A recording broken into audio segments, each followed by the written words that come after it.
Hello friends, I welcome all of you to my channel Bank Nifty tomorrow. दोस्तों, मैंने आपके सामने weekly time frame का Bank Nifty spot का chart यहाँ पे डिस्प्ले किया हुआ है। I am certified in equity and derivatives. तो चलिए बात करते हैं कि हमारा लास्ट वीक में व्यू क्या था टुवर्ड्स बैंक निफ्टी। वीक में कैसे परफॉर्म किया बैंक निफ्टी ने और आने वाले वीक के लिए हमारा ओवरव्यू क्या रहेगा। ठीक है, तो हमने लास्ट वीक में दोस्तों डिस्कस किया था कि इंपॉर्टेंट लेवल जो है बैंक निफ्टी में दैट इज़ 42,600 का लेवल है। अगर 42,600 के ऊपर अगर बैंक निफ्टी कंटिन्यू ट्रेड करना शुरू करती है तो 43,000 एंड उसके ऊपर के टारगेट्स हमें देखने को मिल सकते हैं।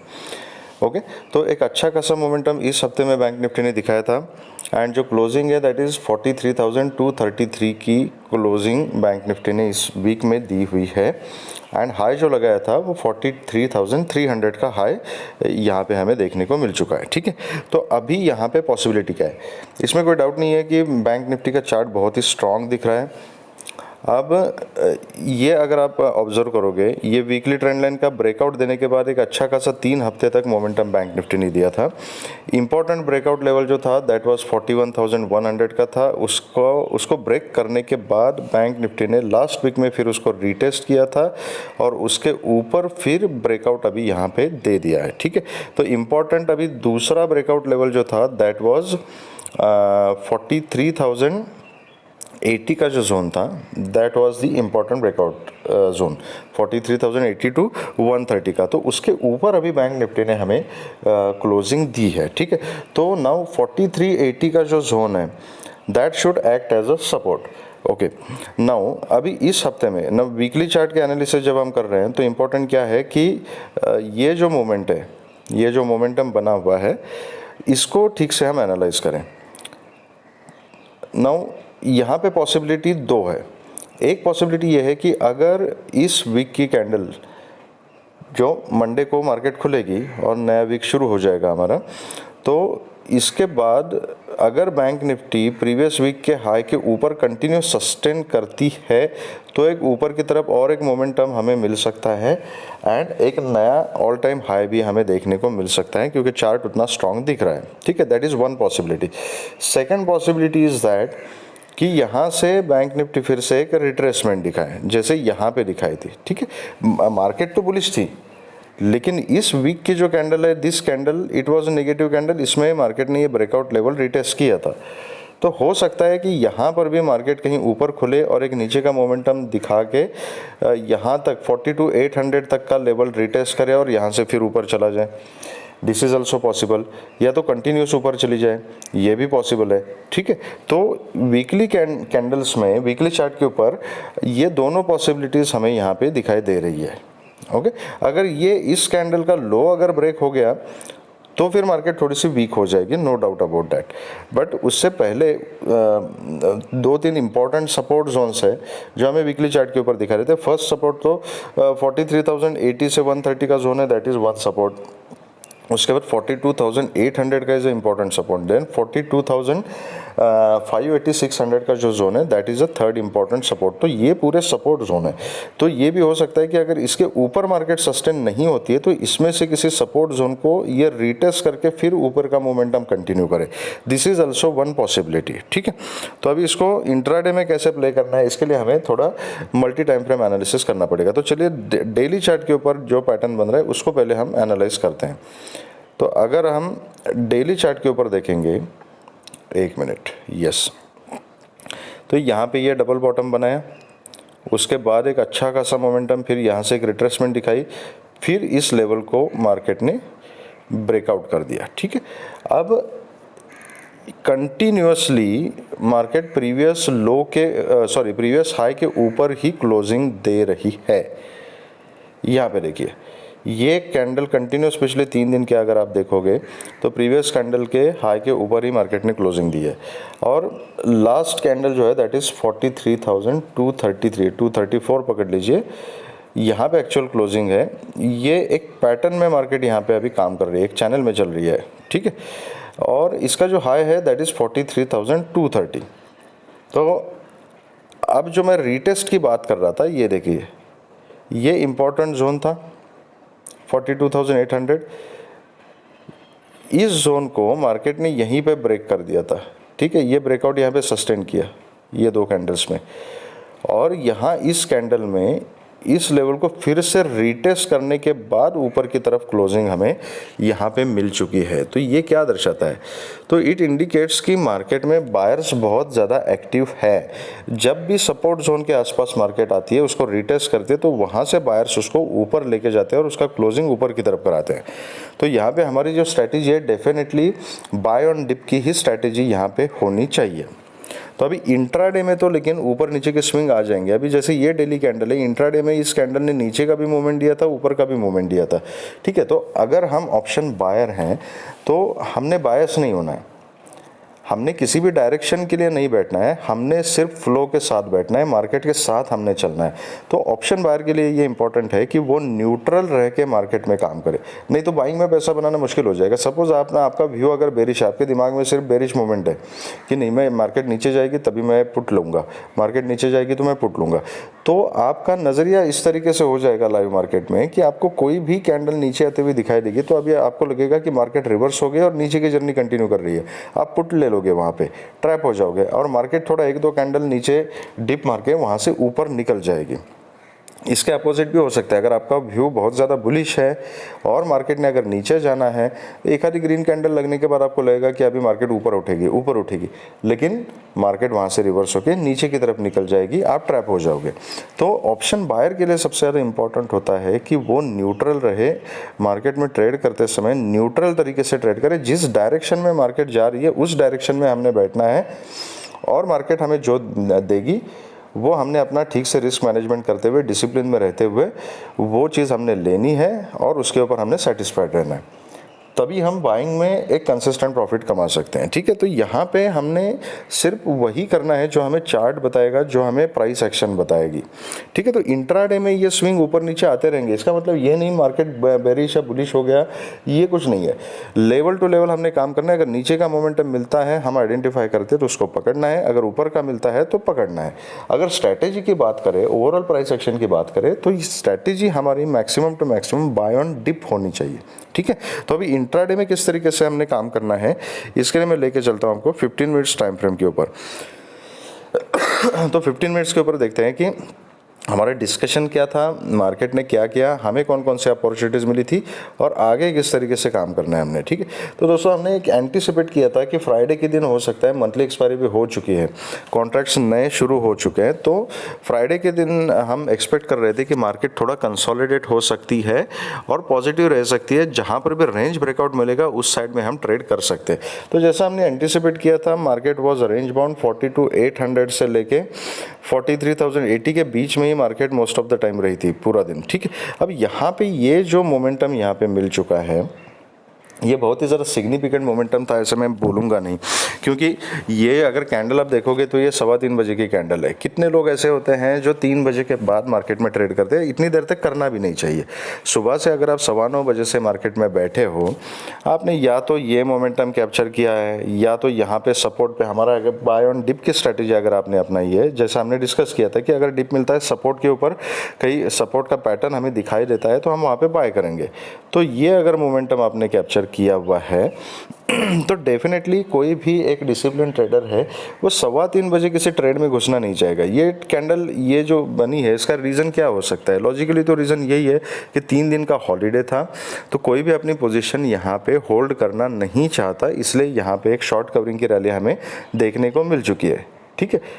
अगर आप यहाँ पे ब्लाइंडली अगर कॉल में बैठ जाते हैं और यही कैंडल नीचे भी लग सकती थी, इतनी बड़ी लग सकती थी, डेफिनेटली लग सकती थी, क्योंकि जैसे शॉर्ट कवरिंग हुए वैसे लॉन्ग अनवाइंडिंग भी हो सकती थी, क्योंकि पोजीशन होल्ड करना नहीं चाहते लोग, ठीक है। तो 3:15 बजे ये एक शॉर्ट कवरिंग की रैली हमें देखने को मिली।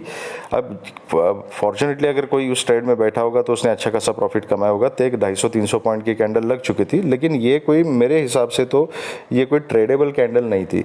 तो 3:15 से 3:30 बजे के बीच में नया ट्रेड इनिशिएट कौन करना चाहता है यार? ठीक है, unless you are a seller और you are following some different strategies all together.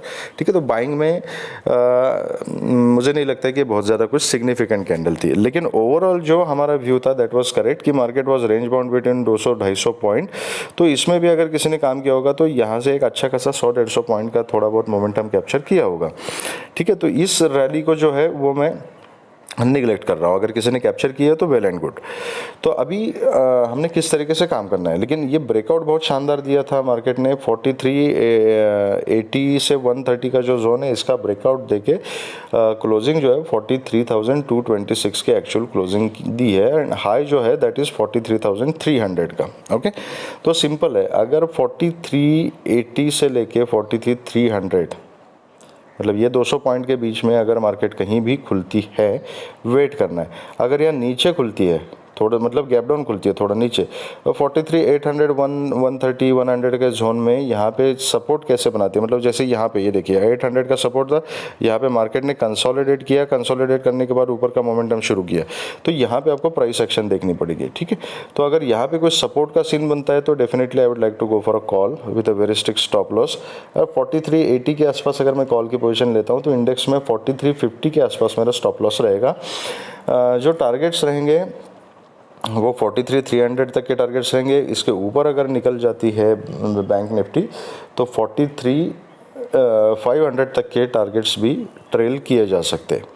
लेकिन ये अगर यहाँ से नीचे ब्रेक करने की कोशिश की तो कम से कम मैं इस ट्रेंड लाइन तक तो वेट करूँगा। जो रिस्की ट्रेडर्स है वो 4380 के नीचे ब्रेक डाउन करने के बाद एक पुट की पोजीशन ले सकते हैं with a very strict stop loss. 43,130 का स्टॉप लॉस हो सकता है अगर 80 के नीचे आप पुट की पोजीशन लेते हो तो। मैं पर्सनली इस ट्रेंड लाइन के नीचे अब 43, ये इंटरसेक्शन जो है 43,000 का लेवल और ये ट्रेंड लाइन है, इसके नीचे अगर बैंक निफ्टी निकलती है तो यहाँ पे मैं पुट की पोजीशन इनिशिएट करूँगा with a very strict stop loss. और नीचे फिर 42,800 के इनिशियल टारगेट्स हो सकते हैं, उसके नीचे 42,600 एंड 500 तक मैं ट्रेल कर सकता हूँ। सॉरी, अगर यहाँ के ऊपर की तरफ खुलती है और 43,300 के आसपास कंसोलिडेट करके फिर 300 को ब्रेक करती है, definitely I will go for a call. ऊपर के जो टारगेट्स रहेंगे 500 530 तक के इनिशियल टारगेट्स रहेंगे, उसके ऊपर मैं फिर 650 730 और 800 के लिए मैं ट्रेल करूँगा। लेकिन एक चीज़ याद रखिए कि यहाँ पर 43,300 के ऊपर जो इम्पोर्टेंट रेजिस्टेंस अभी बनेगा वो 43,500 530 का zone is the first resistance. उसके बाद 600 630 का जोन है वो एक रेजिस्टेंस है, एंड उसके बाद फिर 830 850 का जो जोन है, ये 3 लेवल इंपॉर्टेंट रेजिस्टेंस है।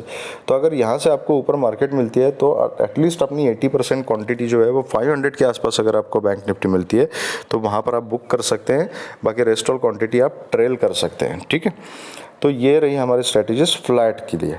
अगर गैप अप खुलती है और गैप अप कहीं ना कहीं 400 350 इस लेवल के आसपास अगर कहीं खुलती है तो मैं वेट करूंगा स्विंग का। वहाँ से अगर नीचे आती है मैं इमीडिएटली कोई पुट की पोजीशन नहीं बनाऊंगा। वहाँ से अगर कम से कम आज के प्रीवियस डे क्लोजिंग तक, मतलब ये 230 का जो लेवल है, ये 230 के लेवल तक अगर आती है, यहाँ से अगर स्विंग लेती है या उसके ऊपर से ही सपोर्ट लेती है, वैसा कुछ प्राइस एक्शन बनता है तो फिर मैं कॉल की पोजीशन ले लूँगा with a very strict stop loss. ये स्टॉप लॉस अगर हिट हो जाए और इसी रेंज में मार्केट आती है तो आई विल अवॉइड, फिर मार्केट वोलेटाइल हो सकती है। ठीक है, अगर मार्केट बहुत ही ज़्यादा गैप अप ओपन हो जाती है और सीधा आपको मिलती है 500 530 या 550 के आसपास अगर खुलती है कहीं ऊपर, बहुत ज़्यादा ऊपर, तो यही एक सिनारियो है जहाँ पर मैं थोड़ी सी क्वांटिटी में, बहुत छोटी क्वांटिटी में पुट की रिस्क लेना चाहूँगा। अगर 500 530 के आसपास अगर खुलती है तो हाईली पॉसिबल कि वहाँ से एक प्रॉफिट बुकिंग की रैली देखने को मिल जाए, तो उस केस में मैं एक पुट की पोजीशन ले लूँगा और लास्ट क्लोजिंग तक के, मतलब इनिशियल टारगेट 300 और उसके नीचे 230 तक के इनिशियल टारगेट्स रहेंगे, उसके नीचे अगर निकल जाती है तो 43,100 तक मैं उसको ट्रेल करता रहूँगा। लेकिन अगर 500 530 के आसपास अगर खुलती है वहाँ पे मैं पुट की पोजीशन लेता हूँ, और अगर ये पुट का एसएल हिट हो जाता है immediately I will convert my position to call. और फिर ऊपर के जो टारगेट्स हैं मुझे फिर 850 950 तक के टारगेट्स भी ऊपर की तरफ मिल सकते हैं, क्योंकि इतना ज़्यादा गैप अप, मतलब 500 के आसपास खुल के अगर डिप लेके अगर मार्केट ऊपर की जर्नी कंटिन्यू करती है तो फिर 900 950 तक के टारगेट्स ऊपर की तरफ भी मिल सकते हैं। तो accordingly I will switch my targets and उसके हिसाब से मैं कॉल की पोजीशन में कन्वर्ट करूंगा अगर पुट का एसएल हिट हो जाता है तो। ठीक, अगर गैप डाउन खुलती है और गैप डाउन कहीं पर भी 43,000 के आसपास या 42,900 42,800 यहाँ पर अगर कहीं खुलती है तो मैं कॉल की अपॉर्चुनिटी देखूंगा, एक पैटर्न का वेट करूंगा। अगर सपोर्ट लेती है, कॉल की अपॉर्चुनिटी मिलती है तो I will go for a call. Gap down खुल के अगर कंटिन्यू नीचे आना शुरू कर देते तो आई विल अवॉइड, क्योंकि ये बहुत ही अनयूजुअल मोमेंट होगा कि गैप डाउन खुल के और नीचे का मोमेंटम करे। इतनी ज़्यादा स्ट्रांग मार्केट में अगर इस टाइप का कुछ मोमेंट होता है तो it is a very unusual moment, तो उसको अवॉइड करना ही बेटर है। फिर परसों के दिन के लिए कुछ प्राइस एक्शन बनेगी, वो बुलिश है बेरिश है जो भी है, उस हिसाब से मैं परसों के दिन काम करूँगा। अगर पुट लेना है तो परसों मैं ले लूँगा, लेकिन गैप डाउन खुल के अगर फिर से नीचे आती है, कंफर्म प्राइस एक्शन नहीं मिलता है तो आई विल अवॉइड। तो ये हमारी स्ट्रैटेजीज रहेगी बैंक निफ्टी के लिए। चलिए अब बात करते हैं कि निफ्टी में किस तरीके का प्राइस एक्शन बन रहा है, अपना वीकली व्यू क्या हो सकता है। ओके, तो यहाँ पे देखिए सॉरी, थोड़ा सा सर्दी जुकाम हो रखा है तो voice is not clear, please pardon me for that. तो निफ्टी का वीकली चार्ट जो है it is very clear now, Nifty is approaching to the resistance zone. अगर ये आप अगर एक पैटर्न देखोगे तो यहाँ पर ये एक ना इस टाइप का एक इन्वर्टेड हेड एंड शोल्डर का पैटर्न भी आपको दिखाई देगा। ठीक है, ओके। दूसरी चीज़, ये जो कंसोलिडेशन जोन था अभी इसके आसपास कहीं निफ्टी आते हुए दिखाई दे रही है। क्लोजिंग है 18,065 का। ठीक है, तो वीकली चार्ट के ऊपर ये आपको क्लियर कट यहाँ पे 1 2 3 4 5 6 ये 6 वीक्स जो है वो इसी जोन में है। ठीक है, तो उसमें से पहला रेजिस्टेंस इमीडिएट 18,100 है और उसके ऊपर 18,200 का जो लेवल है that is a important resistance. No doubt chart is very strong. जैसे ही इस लेवल का ब्रेकआउट निफ्टी ने दे दिया था उसके बाद एक अच्छा खासा मोमेंटम दिया है। फिर इस कंसोलिडेशन जोन जिसके हमने पिछली बार बात की थी उसके ऊपर भी अभी क्लोजिंग निफ्टी दे चुकी है 18,000 के ऊपर। तो चार्ट इज़ वेरी स्ट्रांग। बस अभी जो इम्पोर्टेंट हर्डल्स इस चार्ट के हिसाब से है दैट इज़ 18,100 एंड 18,200। अब देखते हैं कि डेली चार्ट के ऊपर प्राइस एक्शन हमें क्या सजेस्ट कर रहा है। तो डेली चार्ट के ऊपर तो प्रीवियस स्विंग का हाई भी बैंक निफ्टी ने ब्रेक किया है। This was important resistance zone. इसको ब्रेक करने के बाद इसके ऊपर सस्टेन भी हो चुकी है निफ्टी एंड इसका फॉलो भी आ चुका है।